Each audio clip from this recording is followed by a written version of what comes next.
السلام عليكم ورحمة الله تعالى وبركاته. معكم محتوى ميساء. اليوم جبت لكم فيديو جديد وهو أنواع الحفاضات مع علاج للتهرية أو كما نقولوا إحمرار للطفل في منطقة الحفاضة.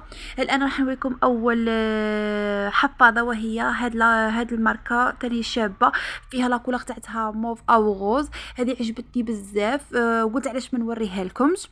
وكذلك ما تسربش للطفل. انا يعجبتني بزاف بزاف. كاين زوج انواع راني نستعملهم لولدي، كاين هاد النوعيه الاولى وكذلك هاد النوعيه الثانيه. كذلك هاد النوعيه فيها هاد لاكولور تاعتها بلو او فيغ.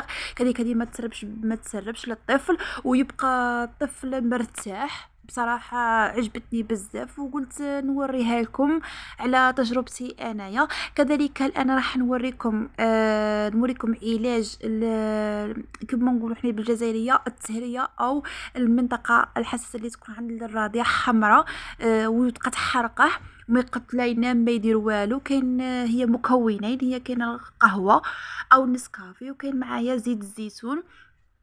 كما راك تشوفي صدقوني انا يا دوك العلاجات الطبيه ما دار والو لولدي، ما حتى حاجه ما درته، لا طالك علاج، لا بوماده، لا والو.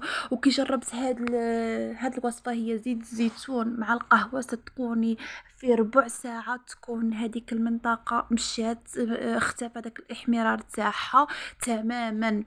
كما راكي تلاحظي تضعي زيت زيتون في هذيك المنطقه، وتضعي كذلك القهوه. وكما قلت لك القهوه ماشي شرط تكون غير نسكافي، كاين حتى نوعيه اخرى قهوه، اي قهوه اللي تشربوها هذيك عجب نديرها دائما.